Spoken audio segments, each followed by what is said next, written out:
Assalamualaikum warahmatullahi wabarakatuh. Waalaikumsalam warahmatullahi wabarakatuh. Jadi kami dari kelompok 13 pada kesempatan kali ini akan mempresentasikan tugas mata kuliah pengantar sistem informasi mengenai strategi bisnis IT dengan judul pengembangan arsitektur bisnis pada perusahaan pengelola objek wisata. Nah, sebelum itu izinkan kami untuk memperkenalkan diri terlebih dahulu. Jadi saya Muhammad Akbar dengan NIM 1874102 bersama dengan rekan saya. Saya Muhammad Rizky Hidayatullah dengan NIM 187241031. Jadi langsung saja kita masuk ke materinya. Jadi yang pertama ada pendahuluan yang akan dijelaskan oleh teman saya. Silakan. Oke, jadi yang pendahuluannya adalah perusahaan pengelola objek wisata berperan penting dalam mendukung pertumbuhan industri pariwisata nasional.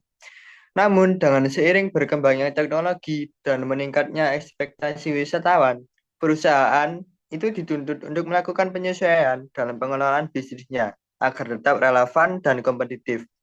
Nah, salah satu pendekatan strategis yang dapat diterapkan adalah dengan mengembangkan arsitektur bisnis, yaitu kerangka kerja yang mendefinisikan struktur organisasi, proses bisnis, informasi, dan sistem teknologi secara terintegrasi.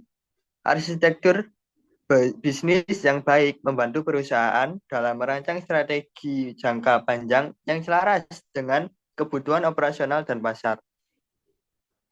Nah, penelitian ini bertujuan untuk merancang arsitektur bisnis pada sebuah perusahaan pengelola objek wisata dengan harapan dapat memperbaiki efisien proses, meningkatkan kualitas layanan, serta memberikan nilai tambahan bagi pelanggan dan stakeholder lainnya. Next.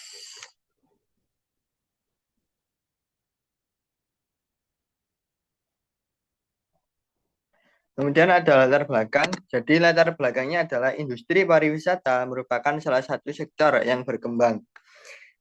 Ya, maksud saya industri pariwisata merupakan salah satu sektor yang berkembang pesat dan berkontribusi signifikan terhadap perekonomian.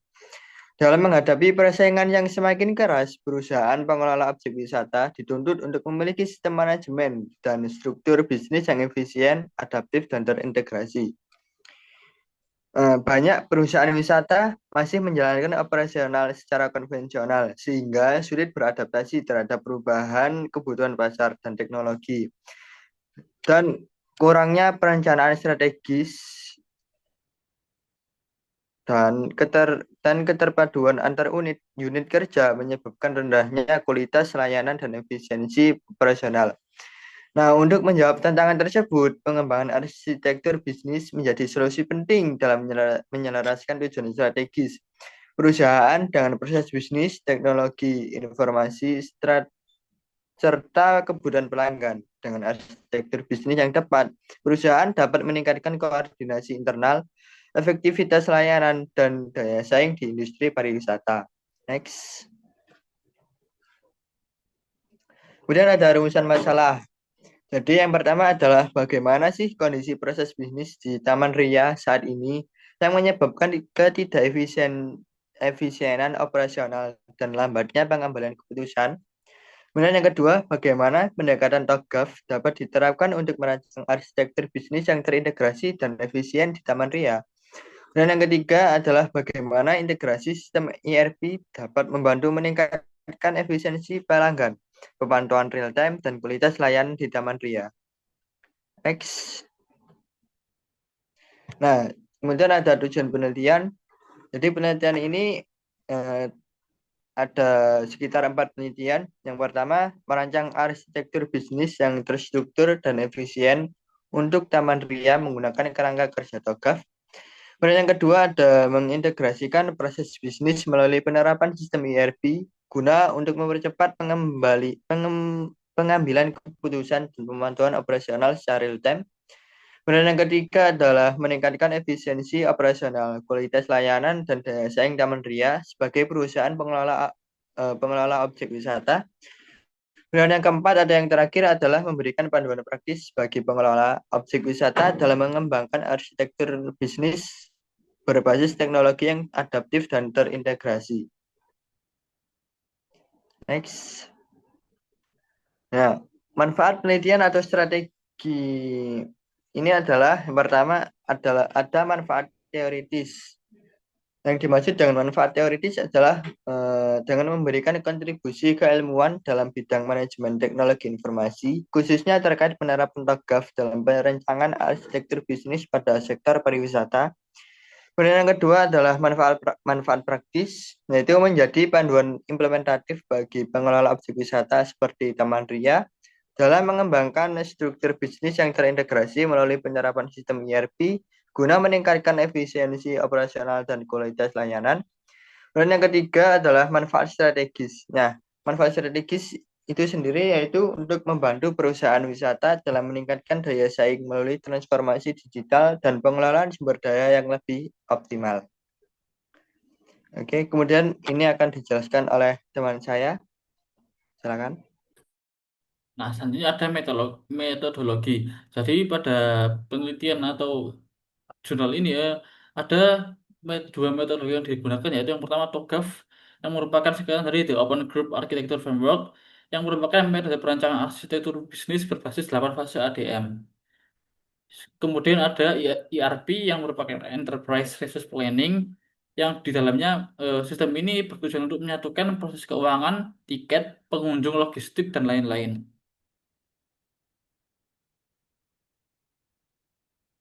Nah, kemudian ada penerapan dari TOGAF. Yang pertama yaitu ada arsitektur vision. Ya, jadi tujuan dari ini itu untuk mengintegrasikan proses bisnis dan peningkatan layanan. Kemudian ada bisnis arsitektur yang bertujuan untuk redesain proses bisnis yang di dalamnya yang di dalamnya mencakup tiket, pengunjung dan wahana. Kemudian ada teknologi arsitektur yang di dalamnya ada ERP, server dan jaringan. Selanjutnya ada opportunities dan solutions yang di dalamnya itu mencakup tiket pintar dan sistem analitik. Dan yang terakhir ada migration planning, yang di dalamnya ada tahapan migrasi dan pelatihan SDM. Selanjutnya ada value chain. Jadi di sini value chain itu dibagi jadi ada dua. Yang pertama yaitu ada aktivitas utama dan yang kedua ada aktivitas pendukung. Jadi aktivitas utama di sini mencakup inbound logistics yang yang termasuk pengadaan alat wahana, kemudian ada operations yang termasuk pengelolaan wahana dan layanan. Kemudian selanjutnya ada outbound logistics yang mencakup tiket dan kapasitas. Selanjutnya ada marketing dan sales yang bertujuan untuk promosi digital dan tiket online. Dan yang terakhir untuk aktivitas utama ini ada service yang mencakup informasi, keluhan, dan kepuasan pengunjung. Selanjutnya ada untuk aktivitas pendukung. Yang pertama ada HR Management yang di dalamnya ada rekrutmen dan pelatihan staf.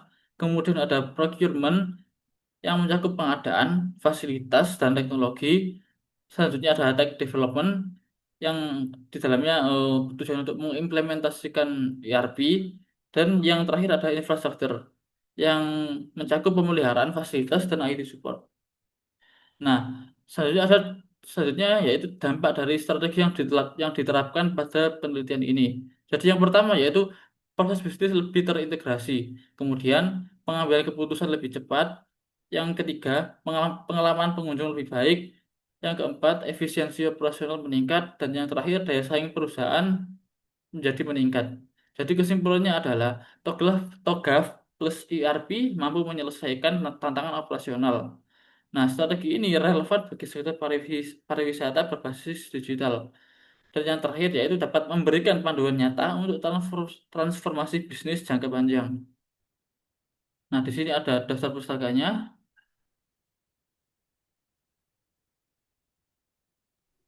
Nah, sekian presentasi dari kelompok kami.